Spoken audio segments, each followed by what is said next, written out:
नमस्कार, मैं दीक्षा शर्मा। आप देख रहे हैं द नगरी न्यूज। जयपुर में सोमवार को राइट टू एजुकेशन यानी आरटीई के तहत बच्चों के स्कूल दाखिले को लेकर अभिभावकों और पूर्व मंत्री प्रताप सिंह खाचरियावास के बीच गंभीर चर्चा हुई।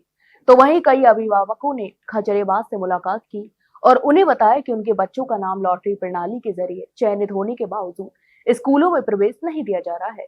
इस स्थिति को लेकर अभिभावक बेहद परेशान थे और उन्होंने इस मामले में तत्काल कार्रवाई की मांग भी की है। इसके अलावा खाचरियावास ने इस समस्या को गंभीरता से लिया और कहा कि सत्र पहले ही शुरू हो चुका है, लेकिन बच्चों को स्कूल में प्रवेश न देना नियमों का स्पष्ट उल्लंघन है।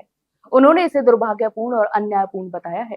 उनका कहना था कि शिक्षा हर बच्चे का मौलिक अधिकार है और आरटीई के तहत गरीब और वंचित वर्ग के बच्चों को निजी स्कूलों में निःशुल्क शिक्षा का अधिकार प्राप्त है। तो वहीं आरटीई कानून के अनुसार निजी स्कूलों को अपनी कुल सीटों में से 25% सीटें आर्थिक रूप से कमजोर और पिछड़े बच्चों के लिए आरक्षित करनी होती हैं। इस कानून का उद्देश्य सुनिश्चित करना है कि शिक्षा का अवसर सभी बच्चों तक समान रूप से पहुंचे और कोई भी बच्चा आर्थिक स्थिति या सामाजिक पृष्ठभूमि के कारण शिक्षा से वंचित न रह जाए। अभिभावकों ने बताया कि उनका बच्चा लॉटरी प्रणाली में चुना गया था, लेकिन स्कूल प्रशासन ने प्रवेश देने से इनकार कर दिया। इससे बच्चों और अभिभावकों में गहरा आक्रोश भी पैदा हुआ। तो वहीं कई अभिभावकों ने यह भी आरोप लगाया कि कुछ स्कूल अपने मनमाने तरीके से चयन प्रक्रिया और दाखिले के नियमों की अनदेखी कर रहे हैं।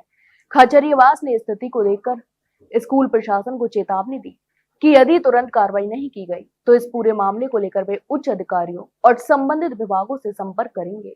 उन्होंने यह भी कहा कि सरकार और प्रशासन को सुनिश्चित करना चाहिए कि आरटीई के तहत नियमों का उल्लंघन न हो और सभी योग्य बच्चों को उनका हक मिले। इसके अलावा खाचरियावास ने अभिभावकों से अपील की है कि वे शांतिपूर्ण तरीके से अपने अधिकारों के लिए आवाज उठाएं। उन्होंने कहा कि शिक्षा केवल बच्चे का भविष्य ही नहीं, बल्कि समाज की प्रगति का भी आधार है। उन्होंने स्पष्ट किया है कि आरटीई कानून केवल कागज पर नहीं, बल्कि व्यवहार में भी प्रभावी होना चाहिए। कुल मिलाकर जयपुर में आरटीई दाखिले के इस विवाद ने एक बार फिर यह सवाल उठाया है कि शिक्षा के मौलिक अधिकार की पालना कितनी प्रभावी रूप से हो रही है। अभिभावक और सामाजिक संगठन इस बात पर जोर दे रहे हैं कि बच्चों के हक के लिए कोई भी समझौता स्वीकार्य नहीं है और प्रशासन को इस मामले में तुरंत समाधान करना होगा। तो आप इस पूरे मामले पर क्या सोचते हैं, हमें कमेंट बॉक्स में कमेंट करके जरूर बताएं। वही जानकारी अच्छी लगी हो तो वीडियो को लाइक और शेयर जरूर करें और हाँ, चैनल को सब्सक्राइब करना ना भूलें। फिलहाल के लिए इतना ही। जल्द मिलते एक नई जानकारी के साथ, तब तक के लिए नमस्कार।